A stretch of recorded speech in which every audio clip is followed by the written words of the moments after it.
The future of theater.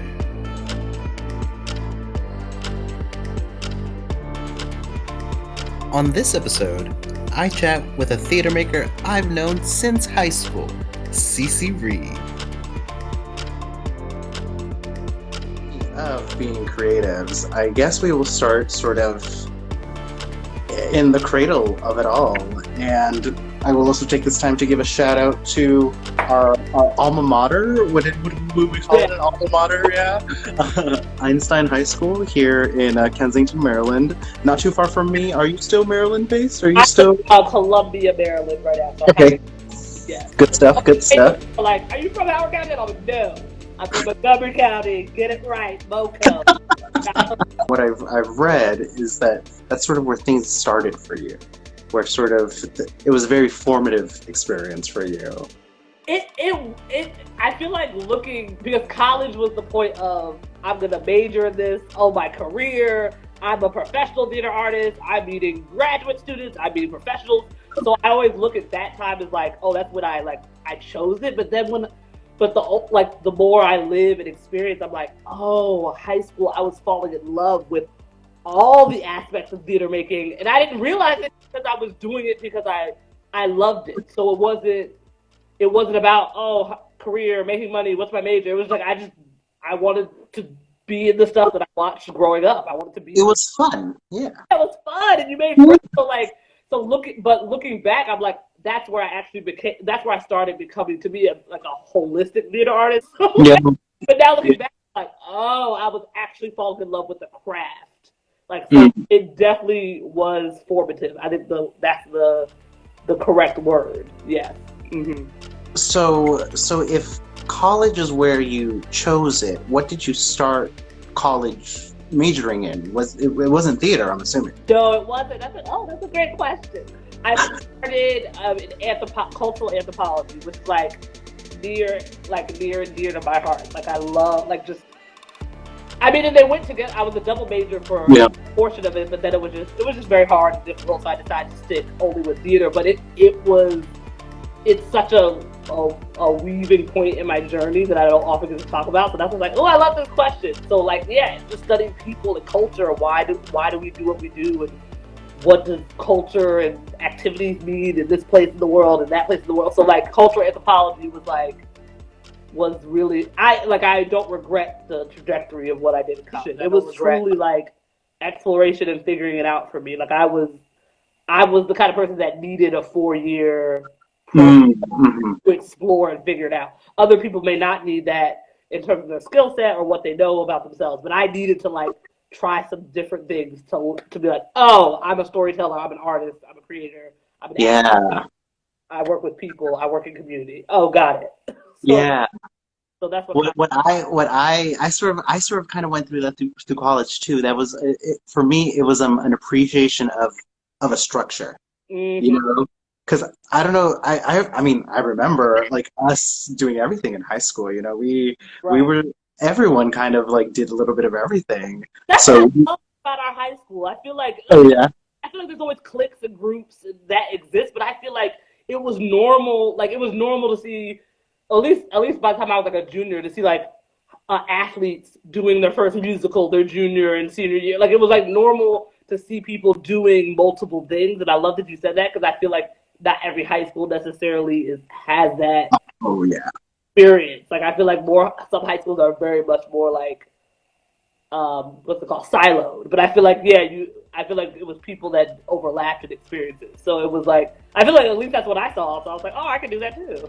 Definitely. I will say that we were very privileged as people of color growing up where we did, when we did, especially. I think about that a lot, and the responsibility that carries, the weight that carries, the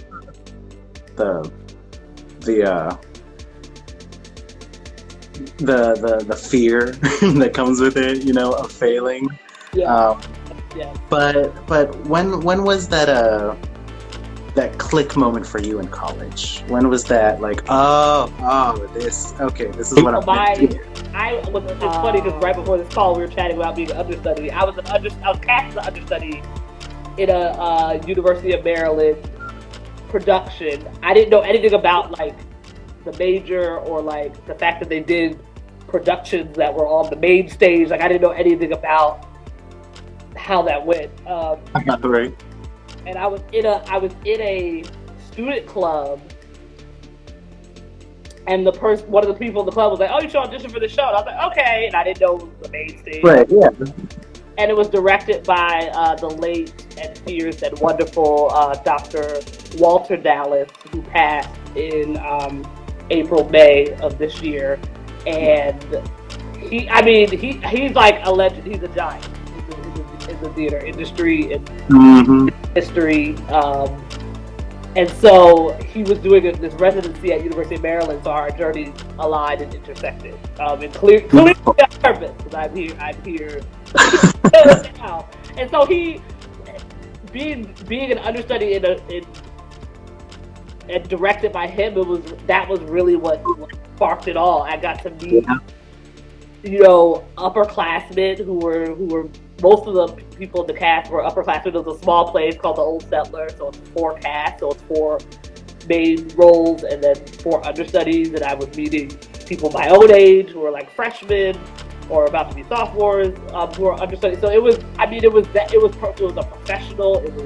It was engaging. It was like there's so many words. I don't even. It was real, yeah. It was that process made me want to be like, maybe I want to study it. So it was that lead. And then part of that process, we had vocal coaches, and that's where I met one of the vocal coaches, Caroline Stephanie Clay, who was a mother figure, friend, sister, mentor. She became my first instructor in college. So it was, if I wasn't cast as an understudy, that is what like started picking up the pace. And the fire was blazing. Yeah. In high school, it was like, okay, this is cool, this is fun. And then college was like, oh, this is about breath and story and like my history as a Black person and our history. Because The Old Settler is about these 2 sisters in the 1950s coming from the South in New York. So it's like, I'm just thinking about Dr. Walter Dallas right now because I'm like, he's amazing to be in a room with him, the way that he connects with so many different young people across time. He's worked with so many ages, and he knows how to connect and push you as an artist. So it was being in his vision of a play that like got me going. I'm like, okay, I can't stop. Yeah, how important was it to have someone trust you like that? What do you mean? What do you mean? To not only give you the role, but also like give you the safety net of having people around you to make sure that you were good if you were actually called to that occasion. What did it mean to sort of have a structure there where you could experiment? Oh my God, I love that question. I want to keep that question for the rest of my life. It's almost like I've been doing this for a while. Yes, like as a director, as a teaching artist, as someone who works with young people, I want to like keep that question and just like it's just such a that feels like a core creative practice question. What did it feel like? I mean, it felt great and scary. I'll say it different. Yeah. It felt scary. I mean, the thing, I feel like it gave me the confidence. It gave me the confidence that I could do this on a college level. And so I think like going from like connected to high school. It's like, I knew I could do it in high school because I did it in high school. But college is different. College is a whole different, it's a different, it doesn't have to be hierarchical, but that's what it felt like. It's like, yeah, Maryland, amazing. It's a bigger pond. Yeah, right, exactly. So it's like, I feel like the teachers I had in the beginning, Dr. Walter Dallas, Caroline Stephanie Clay, Anu Yadev, like they showed me and gave me the literal tools of voice, of breath, of storytelling, of character development to show me, I can do this in the college level. And then that's what sparked, can I do this? Do I want to do this professionally? And I think that's the difference from high school for me. High school, it was like a lot of exploring and learning, but then college was like, here's the stuff you need to know informally, and you can do this too. And it's like, what? I can?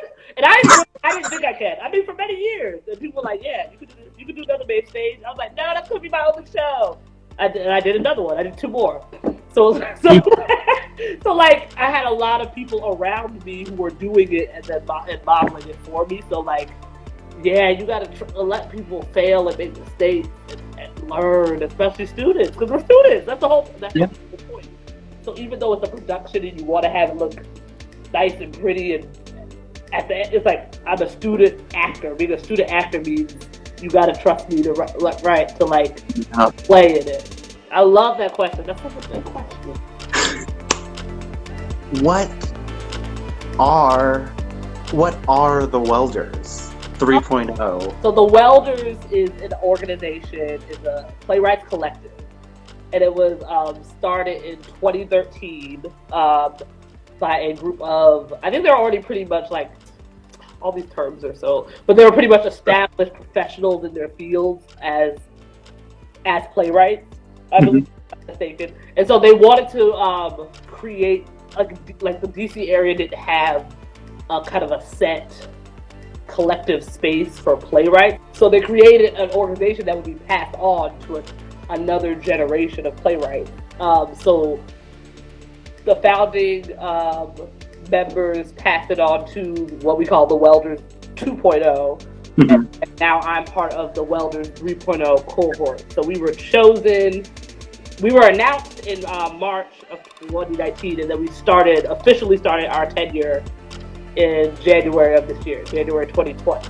So for the next 3 to 4 years, we are operating this organization, and we are producing each other's plays. So each playwright gets a turn to put on a show.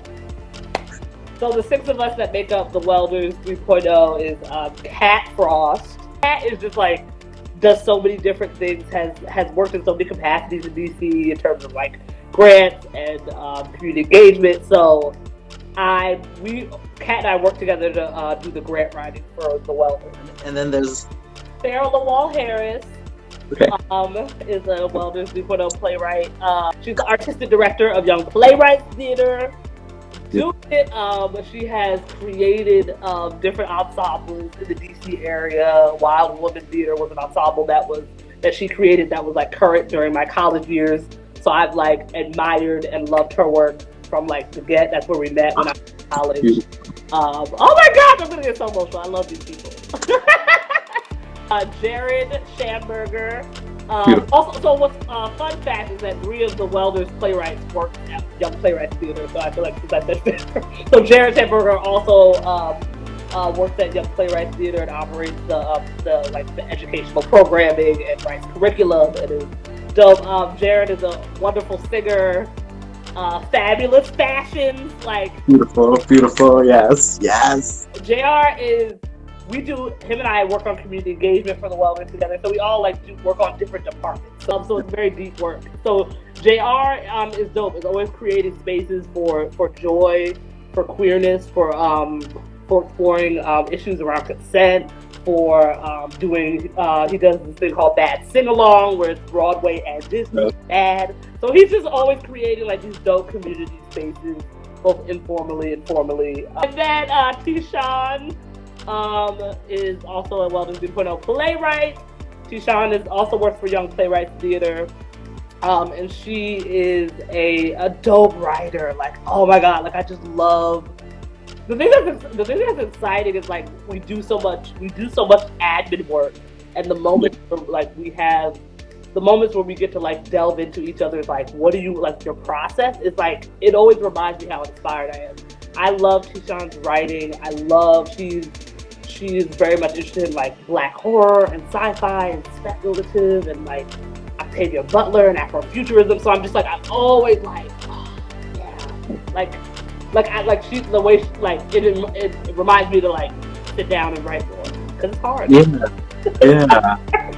So and then myself, of course. So it's six of us, dope writers and creators. Like we all do our administrative creators. We're all multifaceted, and it's a beautiful balance of like skill set, personality. It's a beautiful balance. Like I I'm really appreciative to be doing this with them. Mm-hmm. So take me to the start of this year.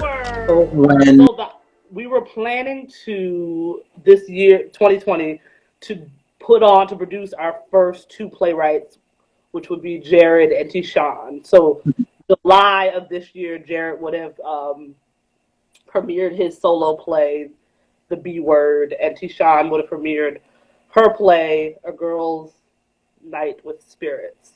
And so, because of the pandemic, we had to postpone and delay it, because there was the pandemic, as well as the uprisings and protests. Everything was just it was like an interruption. I mean, to everything. We all experienced it.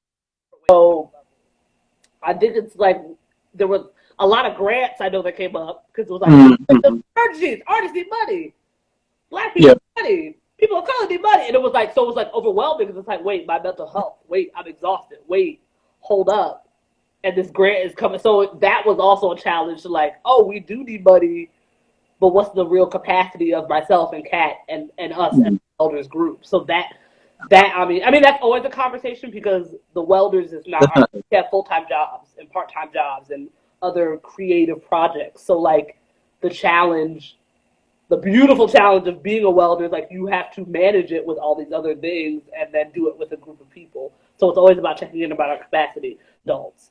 So in terms of our programming is our plays as playwrights, and then whatever sort of programming and labs we do in partnership with Young Playwrights Theater. So we've been able to continue with Young Playwrights Theater, but I think, I mean, we definitely have been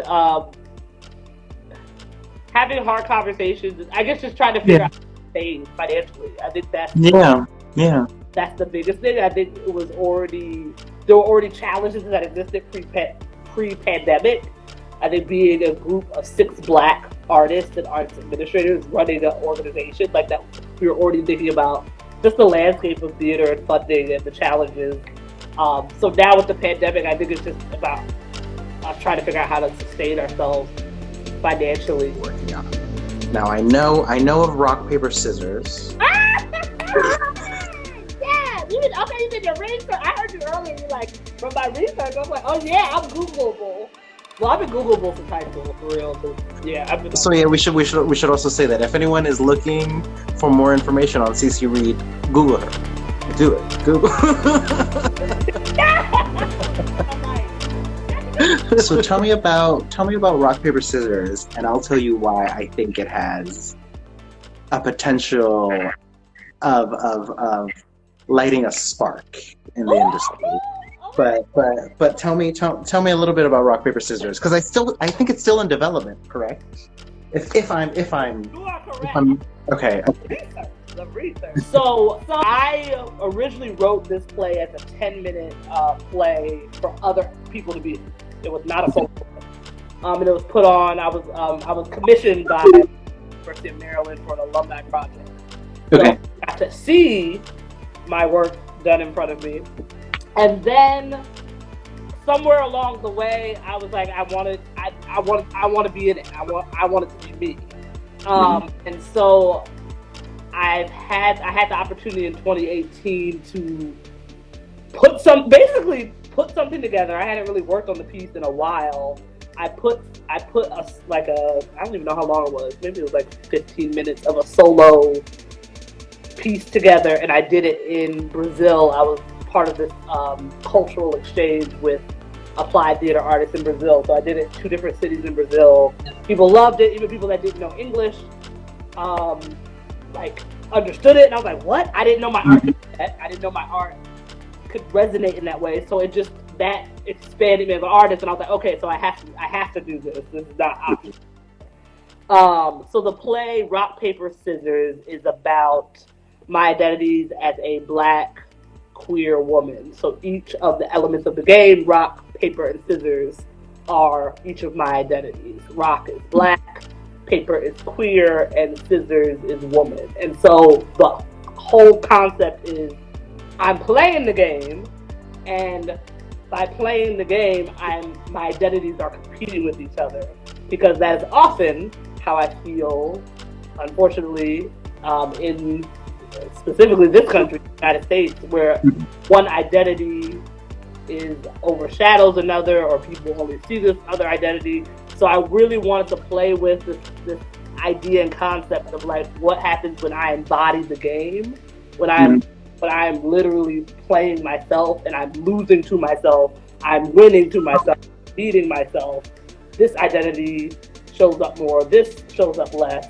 And it's really about me. The play comes from me coming in and coming out to myself as a bisexual and queer woman. So if it wasn't for that journey, I don't know if the play would exist. So, whew, let me breathe on that. So let me ask you, and feel free if you don't know the answer to this question. Okay. What is the point of the game for you as you're playing it? Like, what is your goal with the game? Like, are you trying to win? Like, is that, like, I want to say that that's the goal for every game, but is that the goal for this game for you while you're on stage performing? My goal is to play and be free. Ooh, okay. Uh-huh. I know what that means because I know why, like in my soul I said it, but I don't know. But when I say play and be free, play, it's a funny play in a play, but games right. Play show up before I actually start playing rock, paper, scissors. Start off as I call her Little Sisi. I start off there because I'm exploring play and like all the things that happen to us when we play, the imagination, the embodiment, the liberation, the competition. So it's to play and be free. But I don't know if that necessarily means play rock, paper, scissors and be free. It just means I play and be free. Oh, I love this! Oh my God, I gotta write that down. That's literally like, if I had like 3 philosophical principles, that's one of them.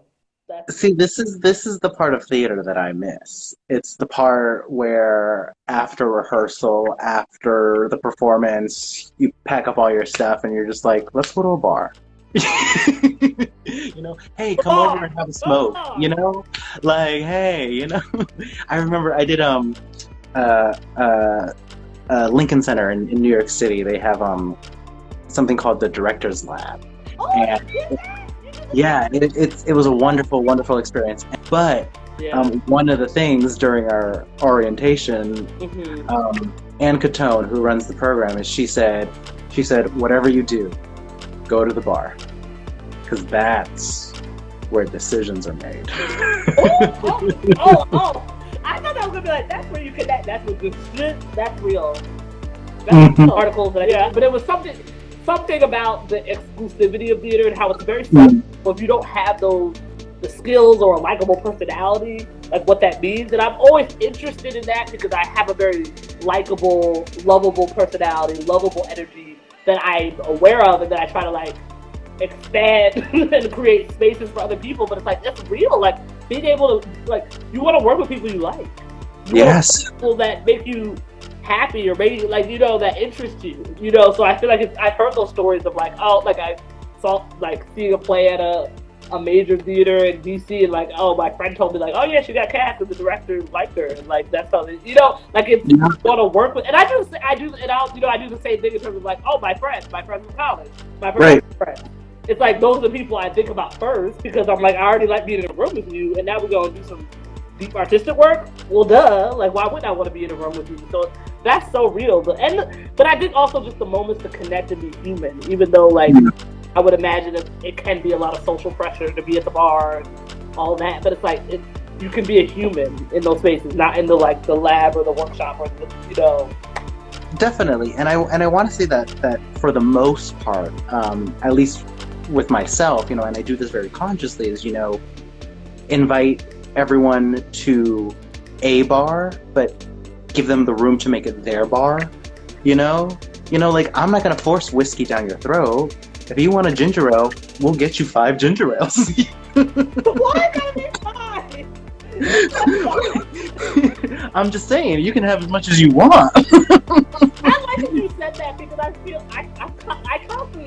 probably the empath in me, but I'm like, as soon as I learn something about a group that I'm not a part of, I'm like, oh, now it's in my consciousness. Like, there's a lot of pressure to drink alcohol, and there's not a lot of social culture support, and that's a real thing. And I'm like, I drink alcohol. It's not often, but I'm like, so I don't think about it. Then once I like heard a friend phrase it, like, I'm like, so it's right. That plays a factor in it. That plays a factor in safety and comfortability. I mean, well, that's all safety, harassment. It's real because like I think in our industry, and I'm learning in corporate America from some that once like having alcohol present, it really like creates these spaces, these non-consensual spaces that are dangerous, that are really dangerous, these predatory and non-consensual spaces. So I'm going in. This is real deep.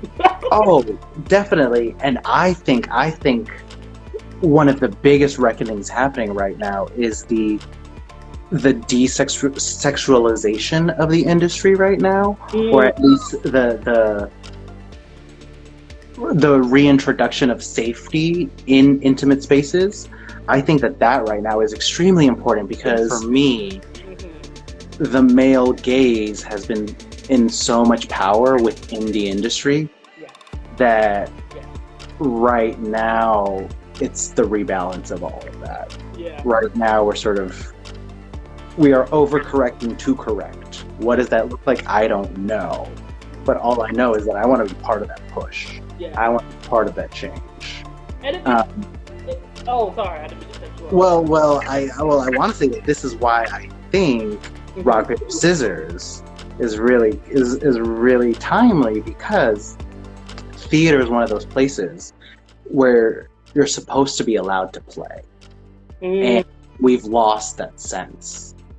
And something as simple as rock paper scissors has the power, as you just said, to transcend language, to transcend accessibility issues. Like, it's three symbols that like everyone knows, you know. But it's getting that reminder of that we need as people, as an industry. And you know, like, maybe you start a bunch of little fires with this, but I don't know. California seems to be having a lot of little fires that turn into a lot of big fires. So I really appreciate. Let me be vulnerable. I'm like, vulnerability. Right though, right. Please, let my jaded heart stay cloudy and just no light in it, please. But go ahead, please. You want to be vulnerable? I won't stop you. I'm 28 years old. I'm growing into my power. I am. Ooh, yes. Mm-hmm. Especially during this pandemic. Yes. Sitting still. Just doing like deep investigating and mending of my wounds, of my trauma. I'm doing liberation work, self-healing work, compassion work. So I'm growing into my power, and I know that there's often times, because I've been taught, and my body has been taught to apologize. So it's always so important and grateful for me to hear the power that people hear from this play, because I'm like, I'm reminded by myself, because I'm like, it's such a simple idea, but I'll randomly have ideas, but it's so important for me to like listen to another human being, just like when I was in Brazil, and just like in this moment with you, to hear someone just show me what they see. And I think that's the beauty of storytelling and art, because like, I'm going to create a thing for a specific function, purpose, for myself, and to share parts of myself with people. And I want it to, I think it's like the personal is political, and when you get specific, it's universal. I really feel like it's one of those things where like, this is about me as a Black queer woman. This is for young Black queer women in their 20s. Like, it's very specific. And it's like every time I share a little bit of it, I hear that people are grabbing or like, or thinking about this or thinking about that. And so I never thought about being able to safely play in the industry. I never even like as a teaching artist, I'm like, I want to create workshops for this play. I want to be performing it. globally, tour, and teaching at the same time. Like I'm like I already see a very full and growing vision. So I'm like that's so interesting to be able to like bring this play into a college space. Mhm. There's a lot of abuses of those young people that happen, those young adults. Yeah. Bring this play and talk about consent and play and what does it mean to be safe when you play and how do you feel safe to explore play. So I'm like that's a whole. I didn't even know that was. Well, like one of the like big questions that I've sort of been asking myself as a historian is, what, why, and how the culture changes. Yeah. And for me, like step one right on top, always, every time I think about this list, is safety is power. Like, for me, like, it's all about redistributing the power and give someone safety and, like, have someone come into audition, make the room safe for them, watch, they will blow you away. Make that rehearsal room safe, watch, like, have an artist, give them the safety net that you expect your full-time job to give you. Just watch them create, watch them just sweat out, just genius droplets, you know, like it's, at some point we mentioned humanity, and it's kind of like, well, yeah, we're all human, you know, like, what does that mean? Like, you know that experience. Why don't you allow me the space to share that experience?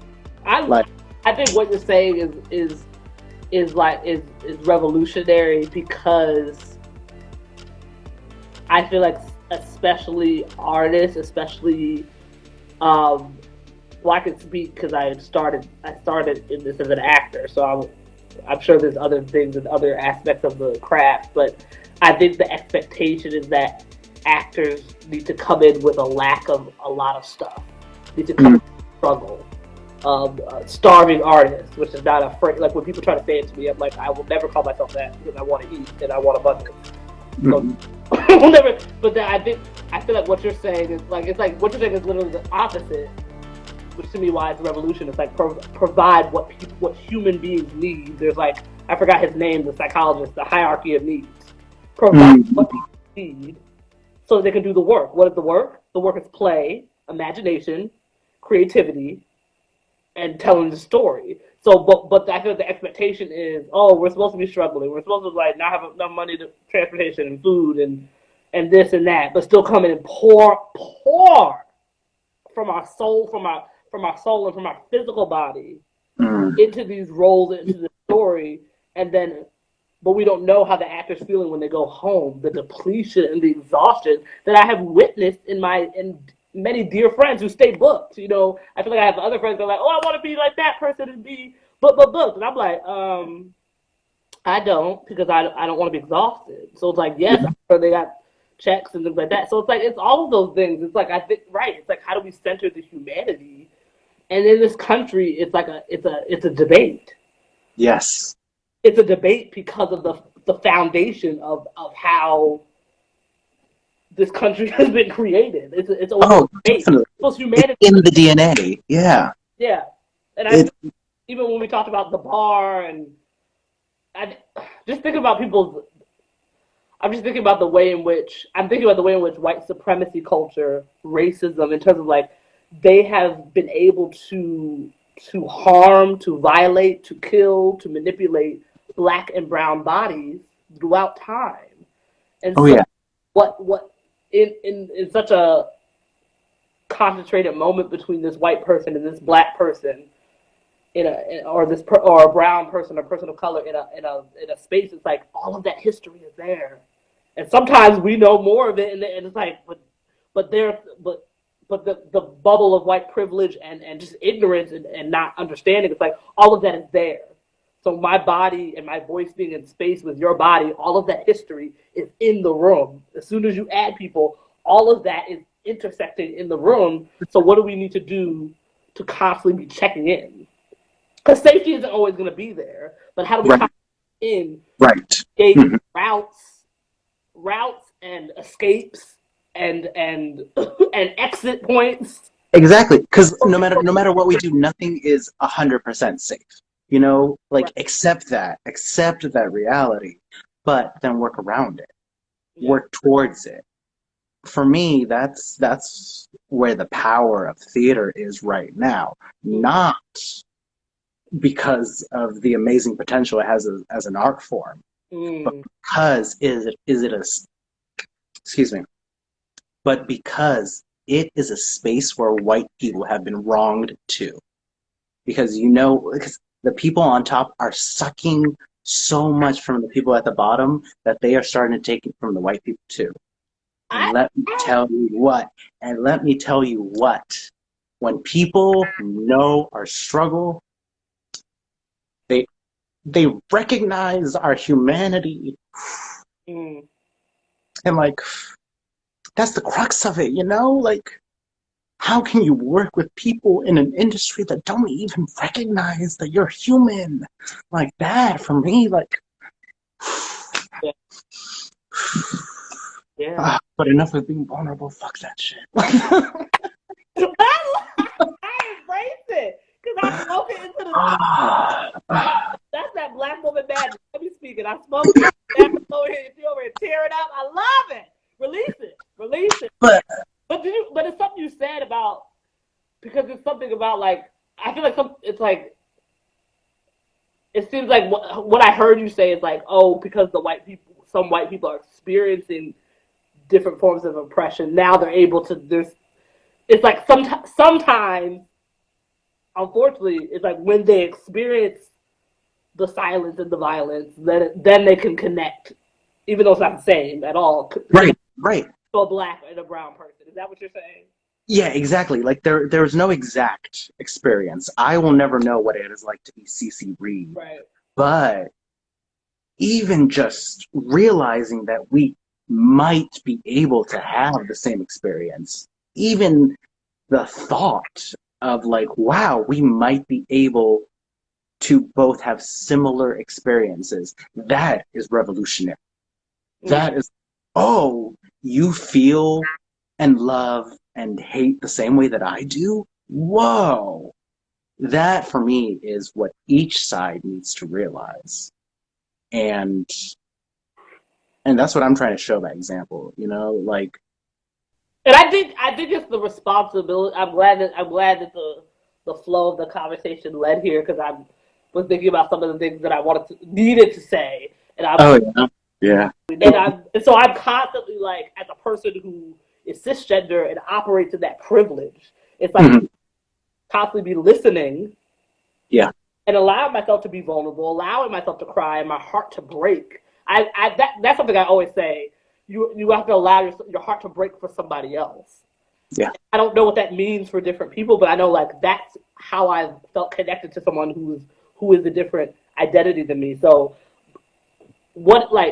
there should be the space for storytellers who are immigrants, who are black and trans, who are gender nonconforming, who are non-binary, from the margins in. Those that it's rare, maybe we see one thing.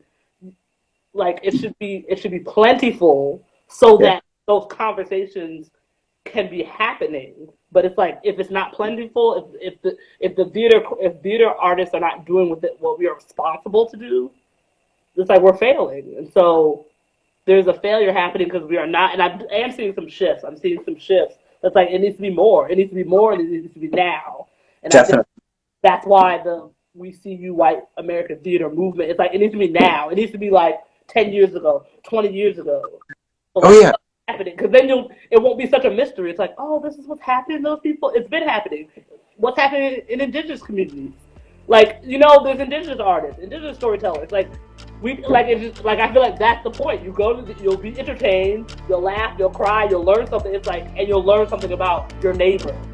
And that's what should be. And so you, Sisi Reid, as someone living with your history, with your person, what is it that you want from the theater industry?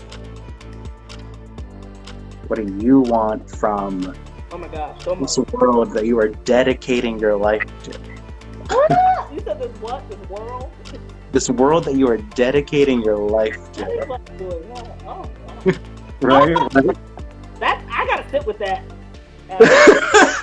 I'm giving so much. Right, I'm giving so much of my right. You know, like I think the industry is realizing that right now it's a two-way street. What do I want to see? What do I want to see? Ooh,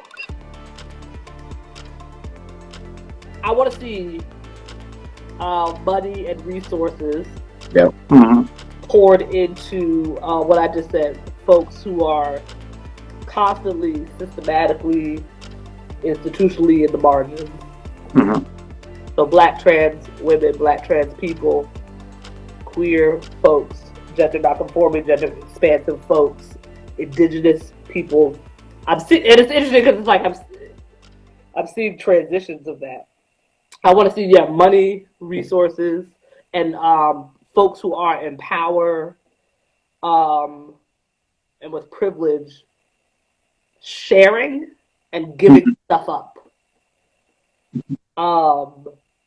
I think what is very clear to me in what I've learned about my family, and I feel like it's a very like I'm gonna name it as I grew up in a very African centered household, Black centered household, and so like I feel like I grew up with the mentality and the value of like it's not necessarily what I like, regardless of what I physically have. There's always sharing. You're always including other people. So as a Black queer woman, and where I'm positioned in this country with my privileges and lack of access, I'm always like, how do I create more space for other people? How do I share? How do I create more space? So those who are in power in theater industries, in positions, need to give up and need to share. And I'm talking about, that could be salaries, because I'm learning more about the salaries that folks make. That could be board positions. Like it needs to share. I think, and I want organizations that center humanity.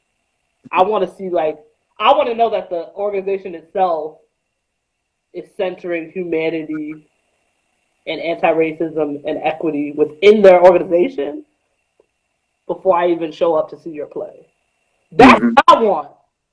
But I'm saying that as someone who I work for theater. I work as house manager in front of house. So I'm in all these. I'm on the stage. I'm behind. So I'm just tired of of wanting to create maybe like a more intentional anti-racist theater. But it's like, but what is your organization? What is that structure looking like? Are people resting? Are people overworked? Are people seen? Are people valued?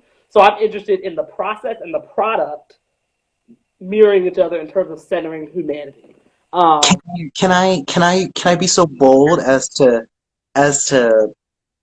try to sort of are you asking the industry to prove it? Like, are you asking the industry to prove everything it's been promising? Like, is that the question now?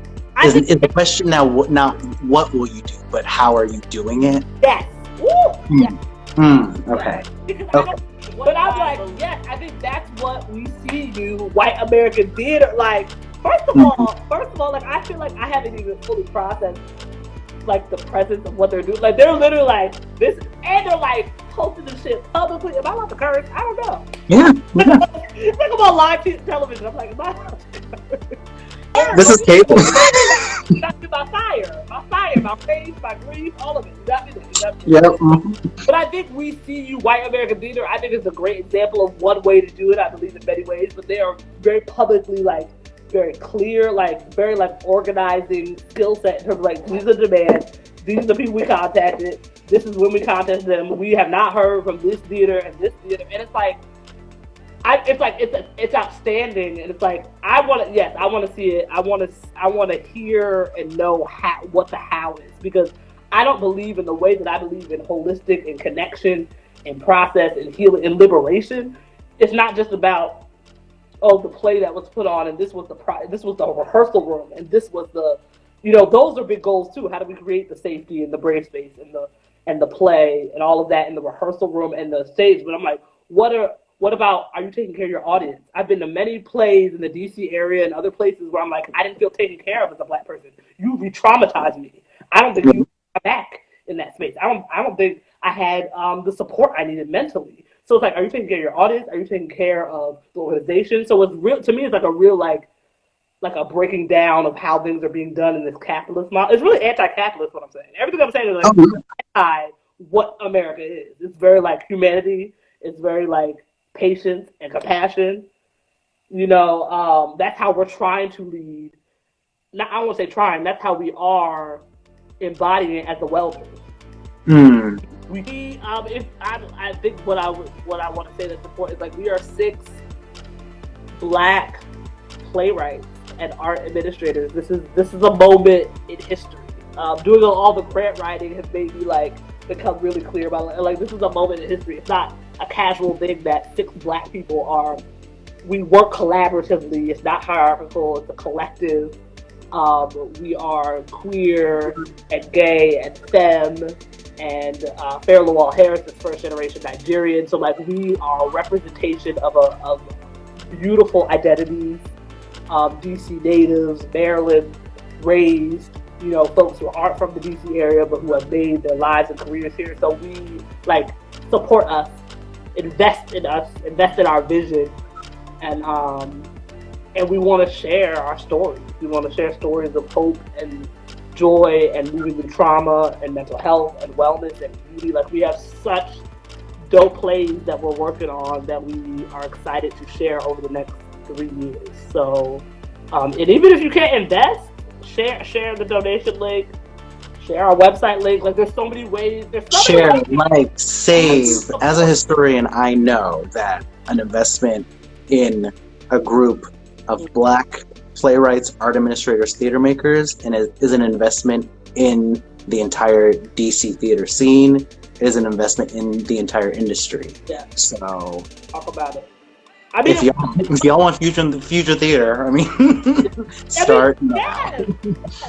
And it's funny because when I posted about, I'm going to be on this talk show, The Future of Theater, my friend was like, the future of theater is she was like, it's your joyful face, because I had my like headshot, and I was like, I am the future of theater. I literally never like, I thought about my future, but I'm like, oh, and like where I'm going after the Welders, like who knows, like the growth and the expansion that is happening. So like it's an investment into all of us. All of us are at different points of our careers, of our lives, and it's like I can't even imagine what the things we will do and create and teach after our tenure ends and we pass it on to another group. Like so, yeah. So it truly is an investment. It really is. Well, Sisi, I can tell you from one person in the industry that I personally am very excited to see where you go. Yeah! I'm so excited. Oh, I want to mention. Yes. I didn't really want the world to know that I saw, like, was it the first production I saw? I don't think it was. But you were in Stephanie Hero. I auditioned for this is back in high school. I auditioned for I don't think that was the first play I saw. First one I saw. I think I saw the musical Be My Girl. I didn't see My Girl happen, and then the fall play happened. I don't know, but I saw you in that, and like thinking about knowing you in high school. I'm like, I remember like just being enamored by that role. I still would like imagine myself sitting and see like you were like that evil character with black, and it was like, so it's cool to like this hidden gem of a memory of like, yeah, that got me wanting to do theater too. Those moments where you see people in the character. So like, it's cool to like to full circle it to like, because I don't think I ever told you that. You didn't know, and you didn't know me. I didn't know who you were. Like I was in underclass, so that was an impactful moment to see you in that character. You know what though, that one, thank you. But that also makes me very excited to have a bunch of little kids see Sisi Reid on stage. And with that said, Sisi, you made me cry now, so I have to say goodbye. I so appreciate it. I'm crying. I appreciate appreciate you. I really do. And thank you Sisi Reid with peace, love, soul, and a lot of tears, more than I ever wanted to show on this show. I must bid you adieu. Thank you. Your vulnerability. Thank you. And I can't wait to reconnect again. Just wait. There's a collab happening soon. I'm sure. Thank you, Sisi. Much love. And we will see you soon. Bye. On TV, on our stages. Just wait. I'm excited. But now I have to go. Now I feel like I'm just going to be one of those people that's like, you hang up. No, you hang up. So I'll hang up. I don't know how this works. I'm like, I'm just going to stay smiling and let you hang it up. I don't like. Thank you, Sisi, for joining me on The Future of Theater. Bye, Sisi.